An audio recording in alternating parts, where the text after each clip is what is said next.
আপনি চাইলে অ্যাকাউন্ট থেকে Behance থাকা আপনার পোর্টফোলিওতে এডিটেবল ফাইল যুক্ত করে মাইক্রোস্টক সাইটের মতো সেল করতে পারবেন। গত 10ই মার্চ Behance টিম অফিসিয়ালি জানিয়েছে এই বিগ আপডেট। 5টি এডিটেবল ফাইল এবং 25টি ফরম্যাট তারা এই মুহূর্তে অ্যাকসেপ্ট করছে। আপনি আপনার স্ট্রাইপ অ্যাকাউন্ট যুক্ত করে এক্সিস্টিং পোর্টফোলিওকে মাইক্রোস্টক সাইটের মতো ব্যবহার করতে পারেন এবং নতুন ফাইল আপলোডের সময় প্রিভিউ ইমেজের সাথে সাথে এডিটেবল ফাইল যুক্ত করে একইভাবে সেল করতে পারেন। আচ্ছা, আমরা একটা নোটিফিকেশন পাই Behanceর কাছ থেকে।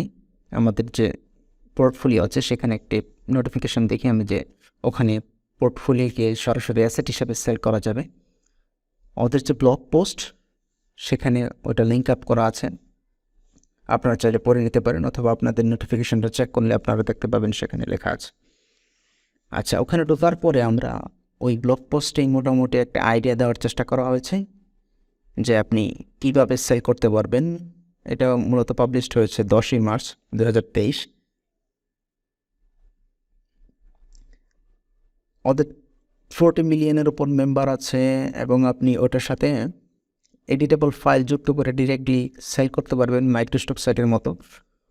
আচ্ছা, এখানে বলা হচ্ছে যে আপনি ওই এডিটেবল যে ফাইলটা দিবেন সেটাই হচ্ছে মূল বিষয় এবং নিচের দিকে বলা হচ্ছে যে আপনি 5টির মতো এডিটেবল ফাইল দিতে পারবেন।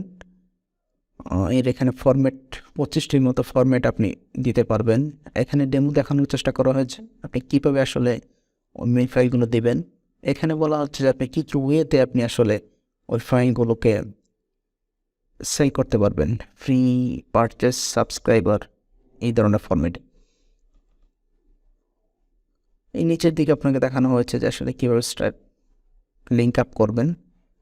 এই মোটামুটি অংশটুকু দেখলে বুঝতে পারবেন। আর বেশি জানার থাকলে আপনি ফ্রিকুয়েন্টলি আস্ক কোশ্চেন যে অপশনটা আছে সেখানে রাইট বাটন ক্লিক করে নতুন একটা ট্যাবে গেলে Behanceর যে help.behance.net সেই ব্লগ পোস্টে নিয়ে যাবে। সেখানে আপনি আরও ডিটেইল প্রসেসগুলো দেখতে পারবেন। আপনার যত ধরনের ফ্রিকুয়েন্টলি আস্ক কোশ্চেন আছে, সেটা বায়ারদের জন্য হতে পারে, সেটা সেলারদের জন্য হতে পারে, সবগুলো মোটামুটি আপনি সেখানে পেয়ে যাবেন।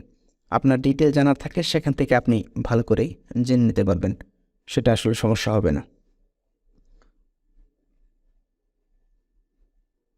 বায়ারদের জন্য আছে, সেলারদের জন্য আছে, সবার জন্য ফ্রিকুয়েন্টলি আস্কড কোশ্চেনের কিছু সলিউশন ওরা দিয়েছে। আচ্ছা, এখন আমরা চলে আসি কীভাবে ফাইলটা আপলোড করব। আপনি Behanceর শেয়ারে ওয়ার্কে যাবেন, ওখানে ক্লিক করলে ইমেজ চাইবে। নর্মালি যেরকম আমরা Behanceর পোর্টফোলিও সাবমিট করি সেই রকমভাবে ইমেজ দেবেন, প্রিভিউ ইমেজ।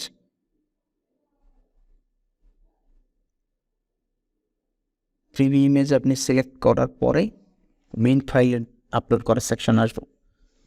আচ্ছা, প্রিভিউ ইমেজটা আপলোড হতে থাক।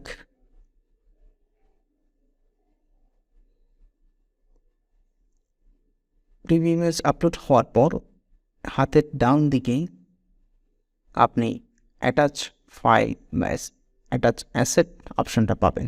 এই যে এটাতে আপনি ক্লিক করে আপনার এডিটেবল যে ফাইল সেটা আপলোড করে দেবেন। এখান থেকে চুজ ফাইল, আপনি আপনার মেইন ফাইলটাকে ধরিয়ে দেবেন, সেখান থেকে সেটা আপলোড হতে থাকবে।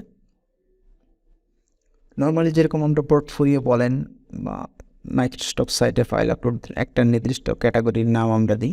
এটা food related social media post, সুতরাং আমরা সেই রিলেটেড নাম দেওয়ার চেষ্টা করব এখানে।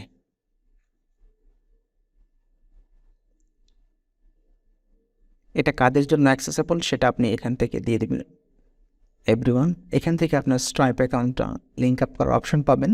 যেহেতু আমার স্ট্রাইপ অ্যাকাউন্ট নেই, আমি আসলে সেই অংশটুকু দেখাচ্ছি না। আপনি স্ট্রাইপ অ্যাকাউন্ট লিঙ্ক আপ করে নেবেন। ক্যাটাগরি জায়গায় আপনার কি, ফটো, টেমপ্লেট, ইলাস্ট্রেশন, আমার এটা টেমপ্লেট সিলেক্ট করে দিলাম। দেন এটা কী ধরনের লাইসেন্স পাবে, পার্সোনাল আর কমার্শিয়াল, আমি কমার্শিয়াল দিয়ে দিলাম। অ্যাড ফাইলে ক্লিক করলে আপনি এখান থেকেই চুজ ফাইলে ক্লিক করার আগেই আপনার যদি অতিরিক্ত ফাইলের সাইজ হয় তাহলে অ্যাড লিঙ্ক থেকে ক্লিক করে আপনি ড্রাইভ বলেন, অন্যান্য আদার প্ল্যাটফর্ম থেকে ড্রাইভের মতো যেগুলো স্টোরেজ নেই সেগুলো লিঙ্ক আপনি এখানে দিয়ে দেবেন। সেখান থেকে ফাইলটা ক্যাচ আপ হয়ে যাবে। এখান থেকে ক্যাটাগরি আপনি সিলেক্ট করে দেবেন, দেন ডান। ঠিক এইভাবে আপনি আপনার পোর্টফোলিওর অ্যাসেটগুলোকে ডিরেক্টলি মাইক্রোস্টক সাইটের মতো সেল করতে পারবেন।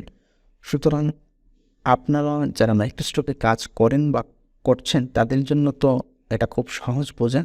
যারা নতুন করবেন তারা চাইলে আরও বেটার ওয়ে বোঝার জন্য ব্লগ পোস্টটা পড়তে পারেন।